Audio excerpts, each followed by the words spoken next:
यहाँ पे भी वही मास फ्लो का फंडा अप्लाई होता है। एनाटॉमी का बात आप याद रखिए, ऐसे हम लोगों ने पढ़ा था सीव ट्यूब के arrangements, one after the other tube like cells एक दूसरे के ऊपर ऐसे करके अरेंज थे इस तरीके से। इनमें बीच बीच में आपके सीव्स थे।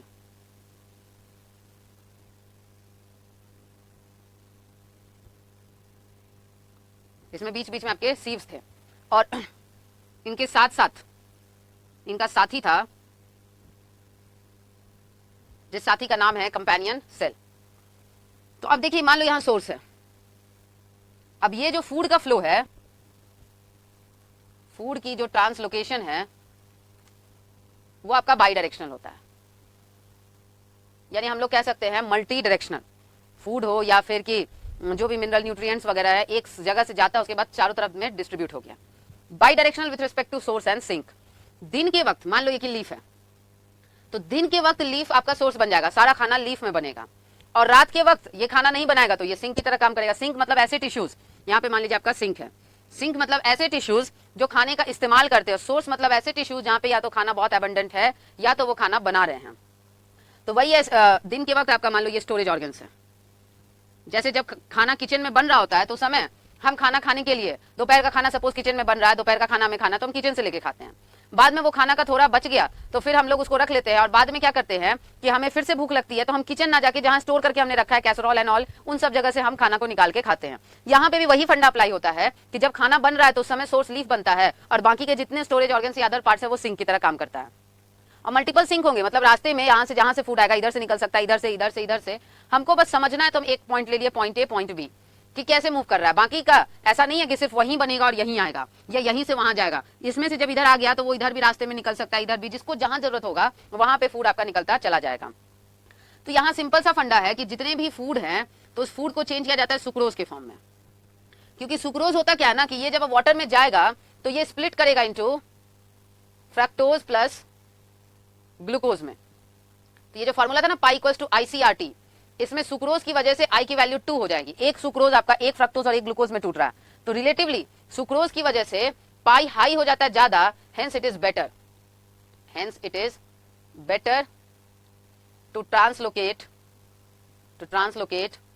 Food in this form.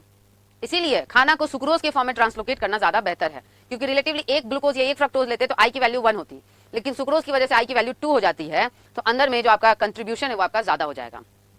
तो इस सुक्रोज को कंपेनियन सेल ने यहाँ पे डाला। सीव ट्यूब आपका लिविंग है, मतलब इसके प्लाज्मा मेम्ब्रेन है, बस सीव ट्यूब में क्या है कि न्यूक्लियस नहीं होता है। तो अभी वाटर पे फोकस नहीं करना है, सारे जो फूड है उसको कंपेनियन सेल ने, इस प्रोसेस को हम लोग कहते हैं लोडिंग। कंपेनियन सेल ने लोडिंग किया by the help of ATP और सबको यहाँ डाल दिया। अंदर यहाँ डालते ही ऑस्मोटिक प्रेशर बढ़ा तो वाटर पोटेंशियल क्या हो जाएगा, घटेगा।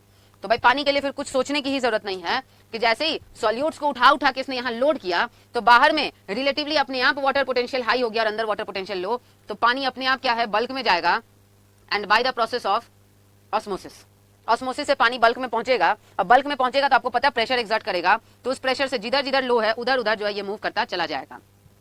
और जहां पे भी फिर वापस से यहां से निकलना है तो एकदम सिंपल सा फंडा है कि यहां से पहले क्या करेगा, सॉल्यूट्स निकाले जाएंगे। सॉल्यूट्स, कंपेनियन सेल पहले सॉल्यूट निकालेगा, इसी को कहते हैं हम लोग अनलोडिंग। इसका वाटर पे भी फोकस है ही नहीं। वो कहते हैं ना कि बच्चे के साथ दोस्ती करना है तो बच्चे को मत फुसलाओ, उसका चॉकलेट फेवरेट चॉकलेट ले आओ, देखना कि वो चॉकलेट के पीछे पीछे अपने आप आएगा। तो भाई पानी लाना है तो चिंता मत कीजिए, सॉल्यूट को निकाल के सिंक तक दे दीजिए। सिंक का अपने आप क्या हो जाएगा, ऑस्मोटिक प्रेशर यहाँ बढ़ जाएगा, वाटर पोटेंशियल घट जाएगा। तो पानी जो है हाई वाटर से, अब यहाँ से सॉल्यूट निकाल लो तो यहाँ वाटर पोटेंशियल बढ़ा दिए, तो पानी अपने आप यहाँ से जो है वाटर निकलेगा। अब वाटर जब भी निकलेगा तो बल्क में, और जो निकलने का प्रोसेस होगा that will be by the process of osmosis. तो पानी बल्क में ऑस्मोसिस प्रोसेस से निकला, और निकला इतना ज्यादा तो ये जो पानी है at sink pressure of water distributes solutes between entire sink cell. यहां सब जमा हुआ था सॉल्यूट, पीछे से पानी आया ना, यहाँ सारा जमा हो गया था। मान लो ये सिंक है, ये सिंक है, जहां भी है सॉल्यूट निकल निकल के जमा हुआ है। पीछे से पानी जब प्रेशर में आया तो उसके प्रेशर से पूरा सॉल्यूट बह गया, सारे सेल्स के बीच में वो बह गया। अब बह गया तो हर cell, each cell uses solute. अब सॉल्यूट यूज करने का 2 ऑप्शन है, या तो वो रेस्पिरेशन कर लेगा, उस समय उसे एनर्जी की जरूरत है तो रेस्पिरेशन कर लेगा, या नहीं तो वो उसको स्टोर कर लेगा, store in form of starch के रूप में उसे जमा कर लेगा। तो ये हो गया अरेस्ट। बाकी क्या है, uses solute and solvent and water.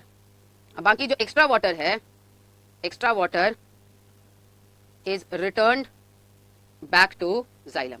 Extra water को वापस से जाइलम में रिटर्न बैक कर दिया गया कि भाई कुछ वाटर इन सब के सेल्स के बीच में रहे, कुछ सेल ने ले लिया, बाकी जो एक्स्ट्रा बचा वो जाइलम को वापस से, क्योंकि अगल बगल में ही है, जाइलम को वापस से रिटर्न कर दिया गया। बताइए मास फ्लो आपको समझ में आया कि नहीं? चल बता बच्चा लोग, तुम्हारा रिवीजन खत्म हो गया, सब लोग बताओ मास फ्लो खत्म समझ में आया कि नहीं? Thank you Juhi, Saurabh, Palak, thank you for sharing the questions.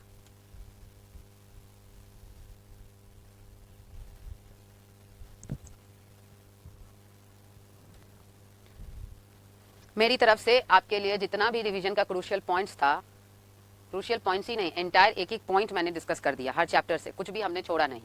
उसी ईमानदारी से अब आप लोग भी अपने लिए रिवीजन करेंगे।